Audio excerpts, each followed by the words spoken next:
Sejam todos bem-vindos, minha gente querida, muita paz, muitas bênçãos. Começando com o livro Agenda Cristã de André Luiz, psicografado por Chico Xavier, a mensagem Sempre Chamados. O cristão é chamado a servir em toda parte. Em todos os ângulos do caminho encontraremos sugestões do Senhor, desafiando-nos a servir.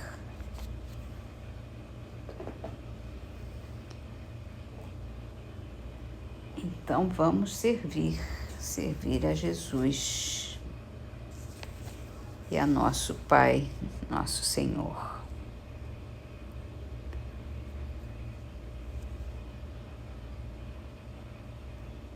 No Livro dos Espíritos, continuando com a escolha dos espíritos, escolhas dos espíritos, a pergunta que Kardec faz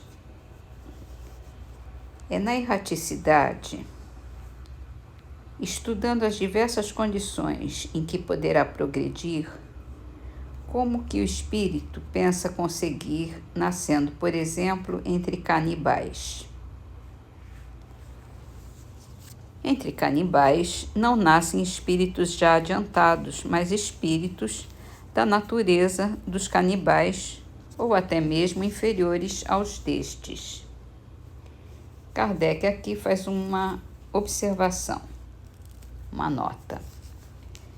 Sabemos que os nossos antropófagos não se acham no último degrau da escala espiritual e que há mundos onde a bruteza e a ferocidade não têm analogia na Terra. Os espíritos que aí encarnam, portanto, são inferiores aos mais ínfimos que encarnam no nosso mundo. Para eles, pois, nascer entre os nossos selvagens representa um progresso. Como seria um progresso para os antropófagos terrenos exercerem entre nós uma profissão que os obrigasse a fazer correr sangue? Não podem pôr mais alto suas vistas, porque sua inferioridade moral não lhes permite compreender um progresso maior. O espírito avança apenas gradativamente. Não lhe é dado transpor de um salto a distância que da civilização separa a barbárie, e esta é uma das razões que nos mostram ser necessária a reencarnação, que corresponde verdadeiramente à justiça de Deus. De outro modo, o que seria desses milhões de criaturas que morrem todos os dias na maior degradação, se não tivessem meios de alcançar a superioridade? Porque Deus os privaria dos favores concedidos aos outros homens.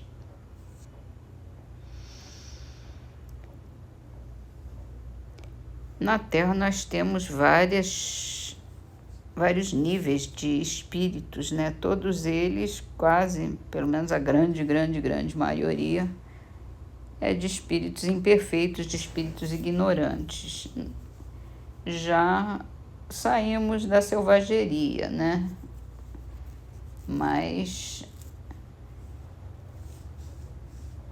eu acho também que nessa época eles tinham uma ideia muito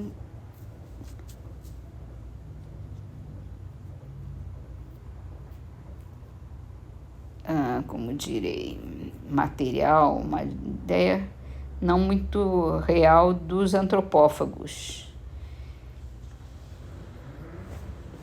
que eram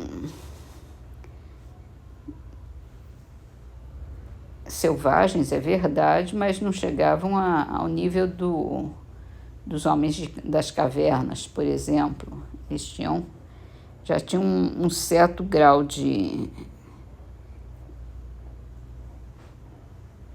até de espiritualidade mesmo. Mas isso a gente não encontra nem mais nesse mundo. Praticamente, pelo que eu sei, não existe mais nenhuma tribo antropófaga nenhum povo em qualquer lugar do mundo. Já mudou bastante esse nível. Acho que a gente já melhorou um pouquinho, digamos assim.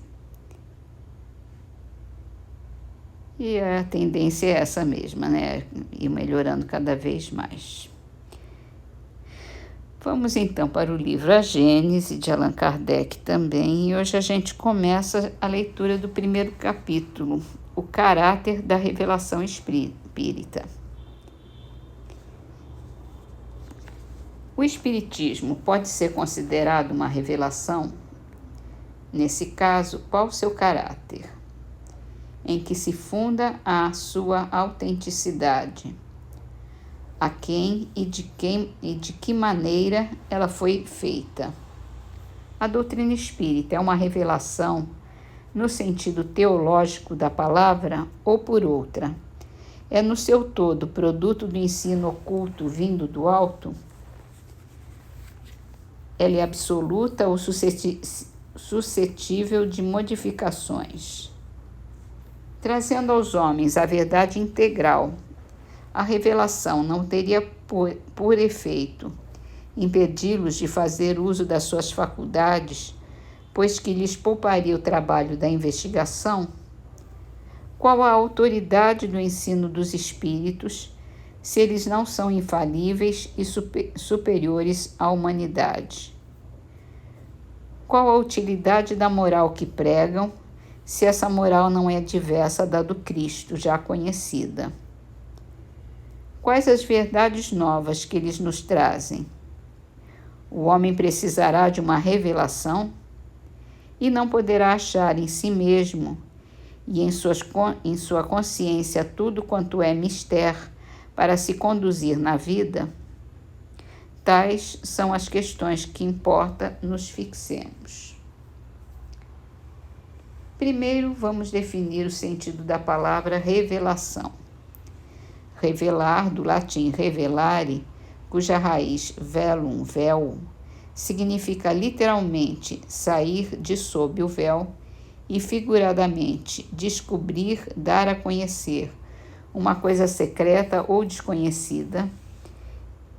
Na sua acepção vulgar mais genérica, essa palavra se emprega a respeito de qualquer coisa ignota, que é divulgada, de qualquer ideia nova que nos põe ao corrente do que não sabíamos. Deste ponto de vista, todas as ciências que nos fazem conhecer os mistérios da natureza são revelações. Pode-se dizer que, para a humanidade, há uma revelação incessante. A astronomia revelou o mundo astral que não conhecíamos. A geologia revelou a formação da Terra, a química, a lei das afinidades, a fisiologia, as funções do organismo. Copérnico, Galileu, Newton, Laplace e Lavoisier foram reveladores. A característica essencial de qualquer revelação tem que ser a verdade. Revelar um segredo é tornar conhecido um fato. Se é falso, já não é fato, e por consequência não existe revelação.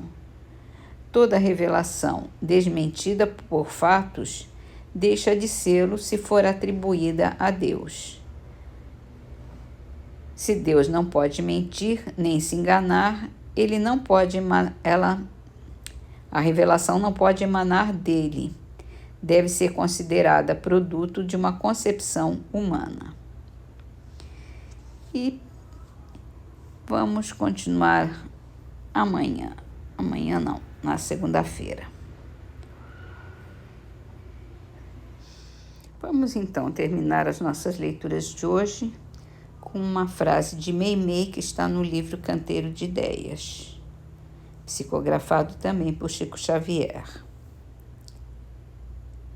Embora transformado e redistribuído por muitas mãos, à maneira de força elétrica que procede da usina, o trabalho, que foi confiado a nós vem positivamente da bondade de Deus.